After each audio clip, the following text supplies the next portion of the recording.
नाजरीन, इस एपिसोड के आगाज में आप देखेंगे कि माकड़ी में जब बतूर अपने सिपाहियों को लेकर पहुंचता है तो देखता है कि वहां पर तमाम लोगों का कत्लेआम हुआ होता है। तमाम ईसाई लोग मरे पड़े होते हैं और हर जगह तबाही ही तबाही होती है। ये सब देखकर बतूर सिपाहियों से कहता, सिपाहियों अपनी आंखें खुली रखो, अगर हमने धुआं ना देखा होता तो इस कत्लेआम की तरफ किसी का ध्यान न होता। और फिर पूछता है, क्या ये हमारी एहतियाती तदाबीर है? हम अपने फर्ज में नाकाम हो चुके हैं, हम अपने लोगों को ना बचा पाए। उस्मान साहब ने हमें यहाँ दफा करने का कहा था कि इसी दौरान ओलुफ अपने सिपाहियों को लेकर अपने असली लिबास में आ जाता है। ओलुफ को देखकर बातूर पूछता, तुम कौन हो? जिस पर ओलुफ कहता है, मैं ओलुफ, तुर्कों के लिए जल्लाद।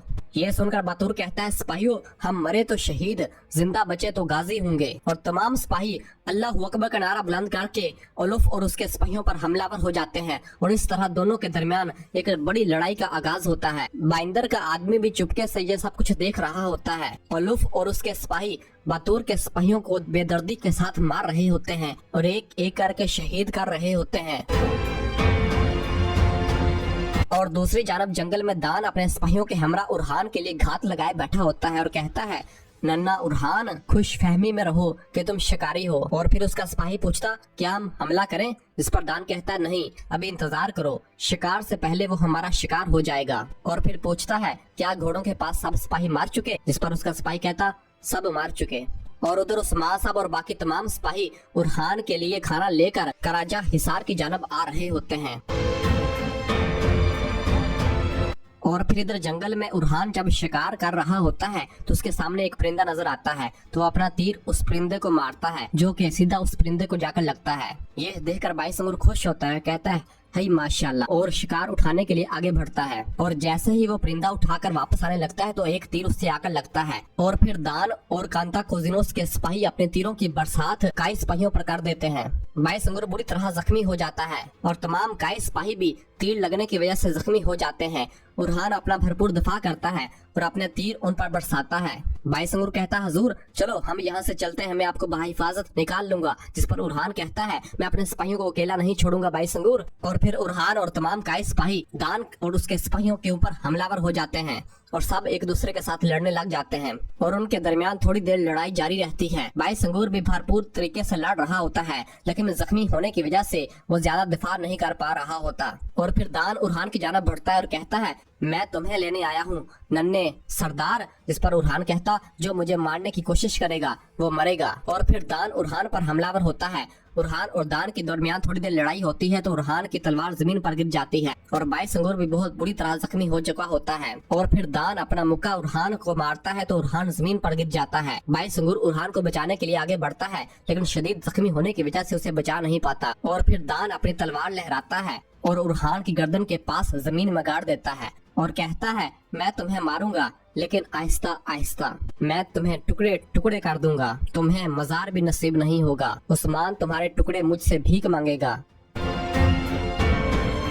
और उधर उस्मान साहब और बाकी तमाम सिपाही जब कराजा हिसार के रास्ते पर होते हैं तो वहाँ पर घोड़ों के पास काई सिपाहियों की लाशों को देखते हैं और सब अपने घोड़ों से नीचे उतरकर उन सिपाहियों के पास आते हैं और मामले को समझने की कोशिश करते हैं। तमाम सिपाही शहीद हो चुके होते हैं। बुरान कहता है, इन्ना लिल्लाहि व इन्ना इलैहि राजिऊन, हम अल्लाह की तरफ से आए हैं और इसी की तरफ लौट कर जाना है। मालून खातून भी उन सिपाहियों को देख रही होती है और बहुत परेशान होती है। और फिर जरकुता उस्मान को बताता है, शोहदा उरहान के सिपाही हैं हजूर। ये सुनकर उस्मान साहब कहते, नशानात का ताकुब करो। इस पर जरकुता कहता, जो हुक्म हजूर, और नशानात का ताकुब करने लग जाता है। और फिर मलहून जब उरहान का घोड़ा देखती है, देखकर बहुत ज्यादा परेशान हो जाती है। और फिर उस्मान साहब कबीले का झंडा एक सिपाही को देते हैं और कहते हैं, कराजा हिसार जाओ, हम नशानात का ताकुब करेंगे। जिस पर वो सिपाही कहता, जो हुक्म, और वहाँ से रवाना हो जाता है। और फिर मलहून उस्मान साहब से कहती, अगर उन्होंने मेरे बेटे को नुकसान पहुँचाया तो मैं कसम खाती हूँ मैं इस दुनिया को जलाकर खाक कर दूंगी। और फिर जरकुता बताता है, नशानात इस तरफ जा रहे हैं हजूर। लेकिन मलहून बहुत ज्यादा परेशान होती है। उस्मान साहब कहते हैं, परेशान मत हो, उरहान मुजाहमत करेगा, चलो। और तमाम नशानात के पीछे जाते हैं।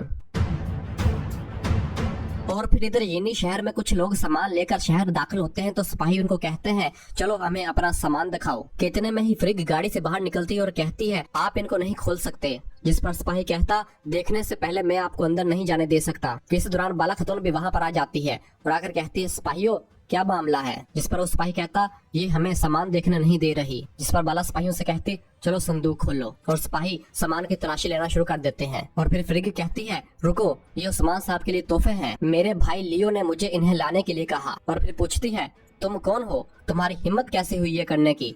इस पर बाला कहती है, मैं उस्मान साहब की खातून हूँ, बाला खातून। और फिर कहती है, तो आप लियो की बहन हो? है, मुझे अपना नाम बताओ। जिस पर फ्रिग कहती, तकब्बर, माफ करना, मैं जानती थी कि आप कोई अहम है, लेकिन मैं नहीं जानती थी कि आप कौन है। मेरा नाम मार्ता है। इस पर बाला कहती, हाँ मार्ता। और सिपाही एक संदूक को खोलते हैं तो उसके अंदर बहुत कीमती कपड़े मौजूद होते हैं, जिन्हें देखकर बाला कहती है, तहाइफ बहुत अच्छे लग रहे हैं मार्ता। और फिर बताती है कि लियो अफंदी की दुकान उस तरफ है।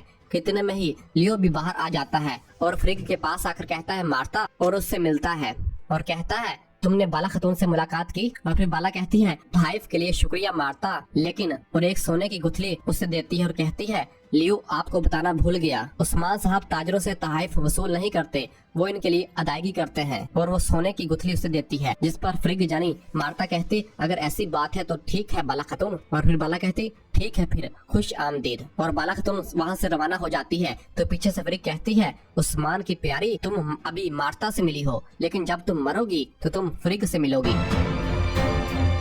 और दूसरी जानब जंगल में दान के सिपाही जख्मी उरहान को उठाते हैं। उरहान दान से कहता है, तुम्हें लगता है कि तुम इससे बच जाओगे? इस पर दान कहता, मैं अभी तुम्हारी गर्दन उड़ा सकता हूँ, लेकिन मौत तुम्हारे लिए इतनी आसान नहीं होगी। और उसे एक जोरदार थप्पड़ मारता है। बाईस अंगूर शदीद जख्मी होता है। वो उठने की कोशिश करता है लेकिन उठ नहीं होता।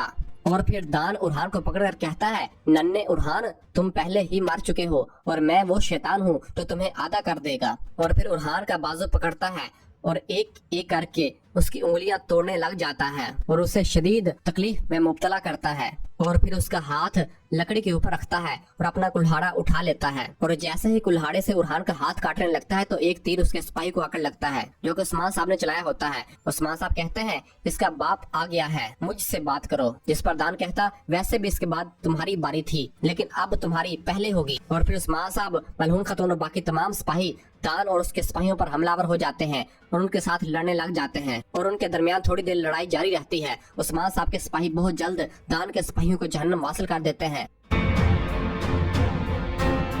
और दूसरी जानब माकड़ी में ओलुफ और बतूर के सिपाहियों के दरमियान लड़ाई जारी होती है और ओलुफ के सिपाही बतूर के तमाम सिपाहियों को मार देते हैं। और फिर ओलुफ बतूर की जानब बढ़ता है और उस पर कारी ज़रबे लगाता है, जिससे बतूर जख्मी हो जाता है और जमीन पर गिर जाता है। और फिर उठकर ओलुफ का मुकाबला करता है, लेकिन वो इसमें भी नाकाम रहता है और उसके तमाम सिपाही ओलुफ के सिपाही बेदर्दी के साथ मार रहे होते हैं। और फिर ओलुफ बतूर को पकड़ता है तो बतूर कहता है, क्या तुम्हें लगता है कि तुम बच जाओगे? इस पर ओलुफ कहता है, तुमने गांव पर हमला किया, मासूम जाने ली और घोड़े चुरा लिए, ये तुम्हारी सजा है। और उसे जोरदार थप्पड़ मारता है। बतूर जमीन पर गिर जाता है। और फिर ओलुफ के सिपाही बतूर को पकड़ते हैं तो ओलुफ अपनी तलवार बतूर के मुंह में डालकर उसे बेदर्दी के साथ मार देता है।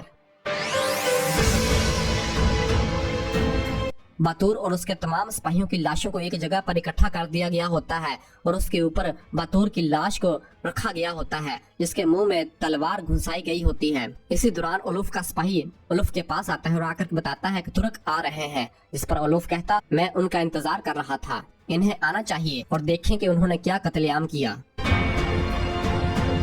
और उधर दूसरी जानब जंगल में उस्मान साहब के तमाम सिपाहियों ने दान के तमाम सिपाहियों को जहन्नम वासिल कर दिया होता है। और फिर उस्मान साहब दान के साथ लड़ते हैं और उसे बुरी तरह मारते हैं और फिर कहते हैं, जब हम अपने शहीदों को दफन करेंगे तो तुम जमीन के नीचे जाओगे, मेरी तरफ देखो, तुम्हारी कीमत झुकाने से पहले मिट्टी भी तुम पर हराम है। जिस पर दान कहता है, मिट्टी तुम जैसे कमजोरों के लिए है, हमारे लिए वालेहाला मुनासिब है। जिस पर मलहून कहती, तुमने मेरे बेटे को मारने की कोशिश की, मैंने इसे रेशम के झोलों में पाला, मैंने इसे हर चीज से बचाया, तुम दर्द में मरोगे। इस पर दान कहता, मौत तुम्हारे दरवाजे पर है, कोई वापसी नहीं है, तुम सब मरोगे। और फिर उस्मान साहब जोरदार थप्पड़ दान को लगाते हैं, उसे बुरी तरह मारते हैं और फिर उससे कहते हैं, मेरे बेटे को नुकसान पहुंचाने वाले, हमें नुकसान पहुंचा, इसकी कीमत चुकाना पड़ेगी, जो कोई हमें छुएगा इसकी कीमत अदा करेगा। तुम मेरे उरहान को छूने की हिम्मत कर रहे हो, तुम मेरे बेटे को छूने की हिम्मत कर रहे हो, है? और उसे जोरदार थप्पड़ मारते हैं और दान जमीन पर गिर जाता है और बहुत ज्यादा जख्मी हो चुका होता है। उस्मान साहब कुल्हाड़ा उठाते हैं और कहते हैं,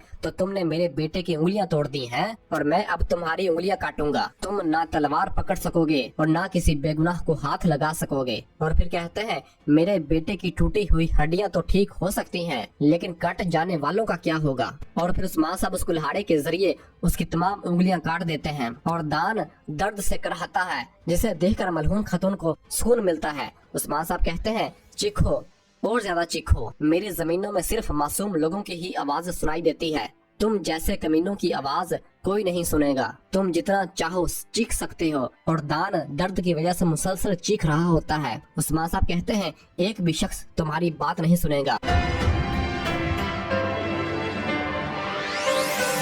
और इसी जगह पर एपिसोड खत्म करते हैं। मिलते हैं बहुत जल्द अगली एपिसोड के साथ। वीडियो को लाइक कर दें और जिन दोस्तों ने अभी तक चैनल सब्सक्राइब नहीं किया उनसे गुजारिश है चैनल सब्सक्राइब कर दें और बेल आइकन यानी घंटी वाले निशान को भी प्रेस कर दें ताकि आने वाले एपिसोड्स आपको बआसानी मिल सकें। दुआ में याद रखें। अल्लाह हाफिज।